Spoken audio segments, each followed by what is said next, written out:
Hold your breath. Make a wish. Count to 3. Come with me, and you'll be in a world of pure imagination. Take a look, and you'll see into your imagination.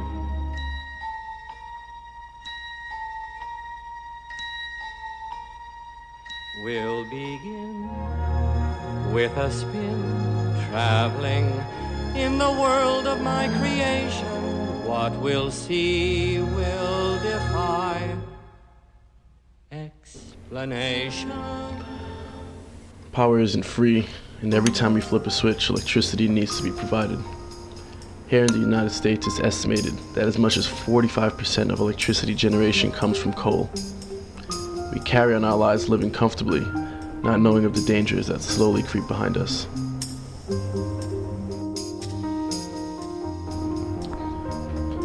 So what exactly is coal?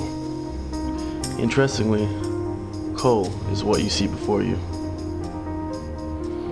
The collection of millions of kilojoules of electricity from fossilized solar energy trapped in the plants and planets over the centuries, slowly crushed and compressed. It represents the leftover and stored energy of the planet over vast periods of time. Coal technology originated in England with the creation of the steam engine. A few initial prototype models, like the Savory and Newcomen engine, was amongst the first steam engines used. They utilized a low-pressure system to run a piston and turn some kind of shaft. Today, the majority of coal power is used to generate electricity, mainly for residential and commercial sectors of our country. A typical coal plant has a life cycle of about half a century, which means that installations in this country go back as far as the 1940s and 1950s. The dark side is that the pollution and trace elements that these plants produce is cause for extreme alarm. In 2008, the United Nations International Expert Group meeting on Indigenous Peoples and Climate Change received the following testimony. Emissions from 5 coal-burning generating units at the Four Corners Power Plant drift with the wind to surrounding communities. These include nitrogen oxide, carbon dioxide, mercury, and sulfur dioxide. The pollution in this area is said to be 10 times worse than the city of Los Angeles. Energy is generally measured in a unit known as the kilowatt hour. To give you a perspective,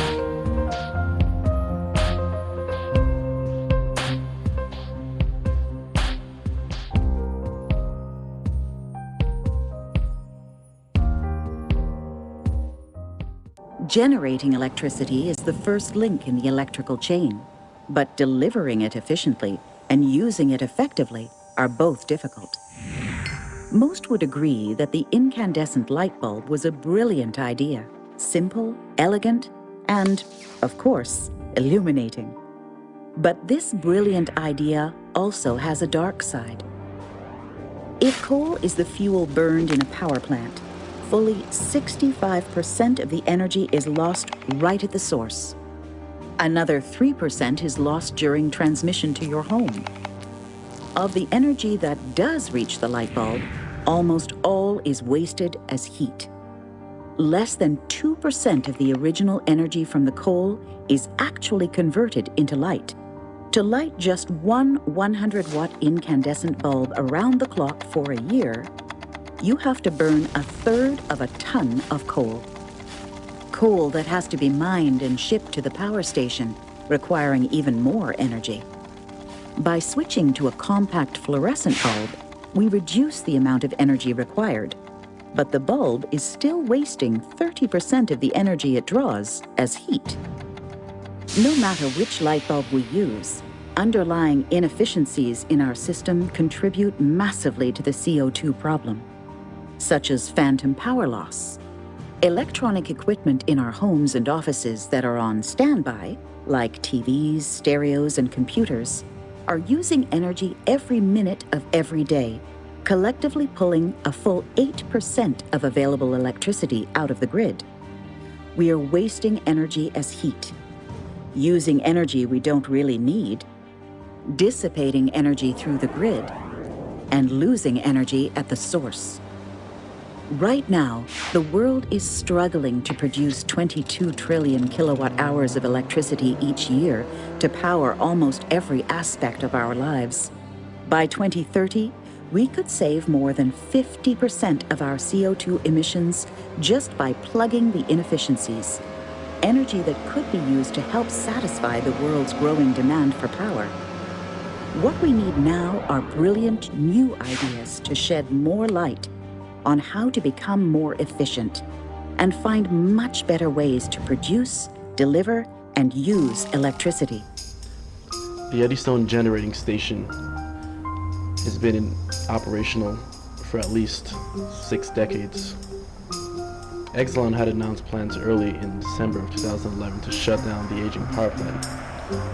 But because 4 units are, as I quote, no longer economical to operate and are required to meet shrinking demands for electricity in the region, Exelon has delayed the closing of its aging power plant. Eddystone, Pennsylvania is a small part of Pennsylvania located just a few miles outside of Philadelphia. There's a population of about 2,500 people there with a total of about 950 households. As I drove down Industrial Highway, the place where the plant is located, it was nothing but a mirage of industrial, metal, and somewhat pollutant-like feeling. It was almost like I was in a dream filled with smoke, metal, and machinery.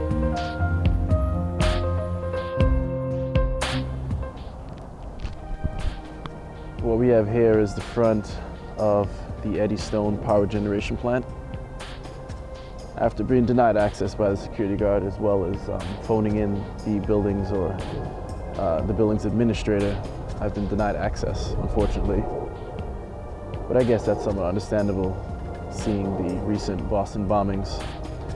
I guess a student with a backpack full of gear and a hoodie doesn't give the most reassuring feeling.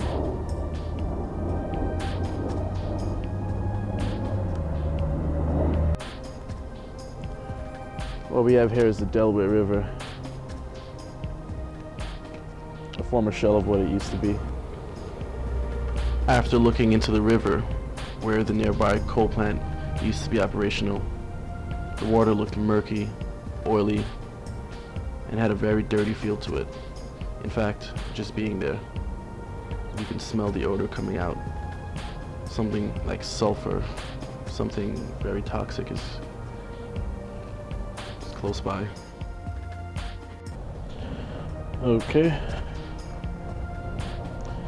I am now heading into the front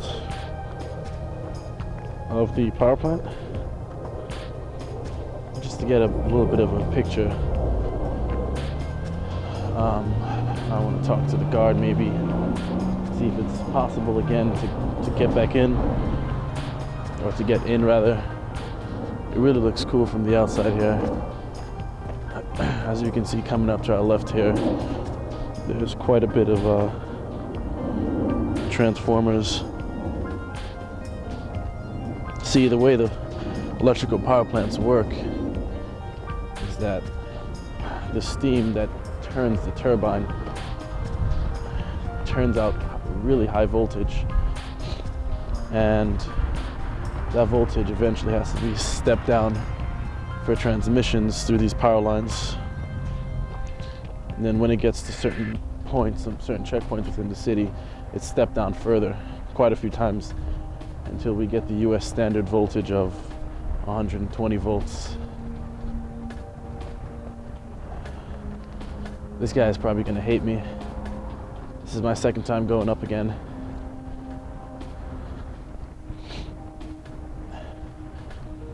We have some railway carts over here, probably due to the Boeing facility that I have over here to my left.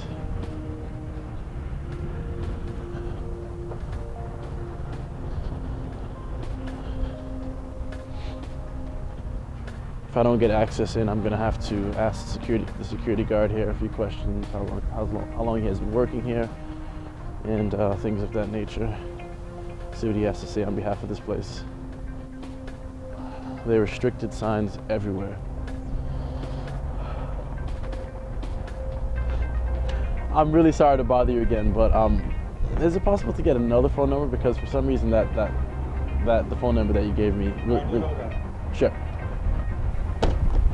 After returning to the security guard in the front of the Eddystone generating power plant, I asked him to kindly give me another number so I can make an appointment with one of the building administrators. He asked me to wait in front, and about 5 minutes afterwards, something interesting happened. About 3 cop cars approached. Seems like there is a police officer approaching.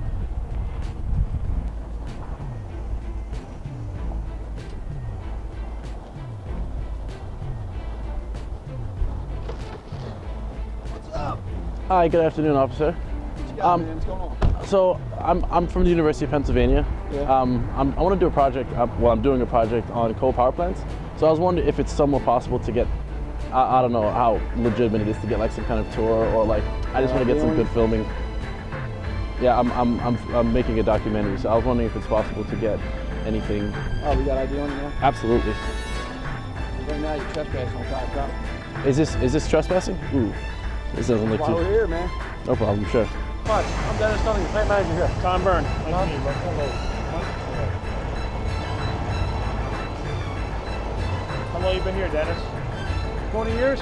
20 years? Yeah, at least, yeah. I used to be We got somebody here taking pictures for a documentary, is that what I heard? Yeah, exactly. I go to the University of Pennsylvania. I'm doing a project on coal power plants, and I'm not here to cause any kind of trouble whatsoever.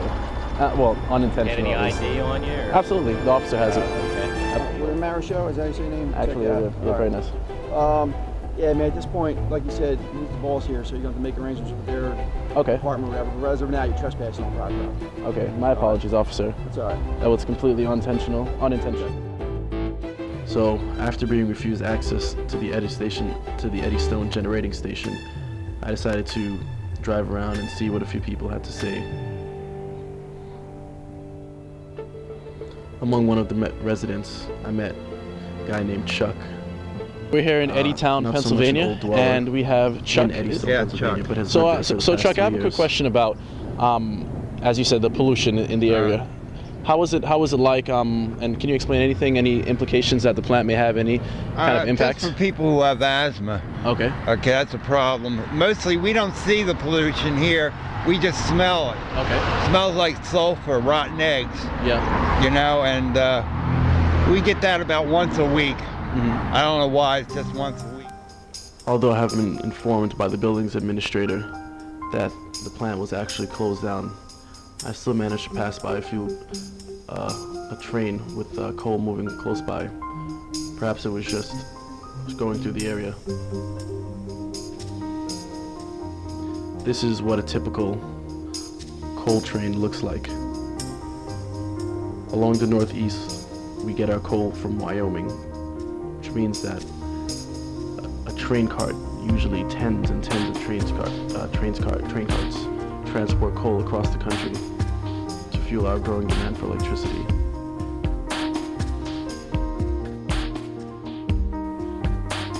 There are current efforts to increase our coal technology and infrastructure. Some of those include pulverized coal technology, CO2 sequestration, and oxy-combustion. Pulverized coal is essentially grinding up the coal before you burn it. A series of conveyors transports the coal into the plant, where it passes through enormous pulverizers that grind the coal into a fine powder prior to burning. The pulverized coal is fed into a large industrial furnace that is surrounded by boiler tubes filled with water. The intense heat from the burning coal heats the water in the boiler tubes and turns it into steam. CO2 sequestration is a system that's set up within the coal plant to sequester CO2 after the combustion cycle. This reduces CO2 emissions to some degree. Instead of conventionally burning the fuel and releasing emissions into the atmosphere, the fossil fuels are gasified in a patented process. Then, the gas is separated into its primary components of hydrogen and carbon dioxide. The hydrogen is used for clean power generation, and approximately 90% of the carbon dioxide is captured. The captured CO2 is sent to a local oil field for permanent sequestration.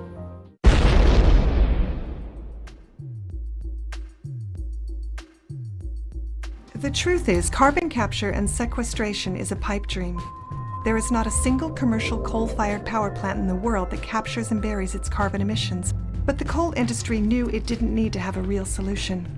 All they had to do was hype some vague new technology without actually changing a thing. There is no such thing as clean coal. It is not just dirty, it is poison. According to a study done by the Clean Air Task Force, there has been a range of medical incidences alluded to the Eddystone Generating Station. In 2008, members of the American Coalition for Clean Coal Electricity, an industry-funded group, has pledged nearly $3.6 billion to developing its clean coal technology. Not surprisingly, these companies made a combined total of around $300 billion in profits between the years 2003 and 2008. Coal-fired power plants are more profitable than gold mines, diamond mines, or oil wells. Although power plants are regulated by federal and state laws to protect human health and the environment, there is a wide variation of environmental impacts associated with coal plants. So what does this all mean? In actuality, we may find people nowadays talking about having electric cars, having more fuel-efficient forms of transportation, more sustainability, but the fact of the matter is that we get a large percentage of our electricity from coal power.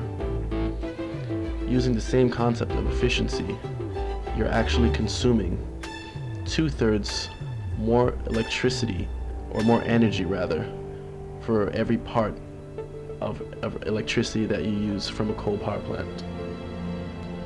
So what are some proposed solutions to this problem? No, I don't want you to rally in front of a coal plant. That's unnecessary. However, it's important that you know where your energy is coming from, and it's important to be as energy conscious as you can.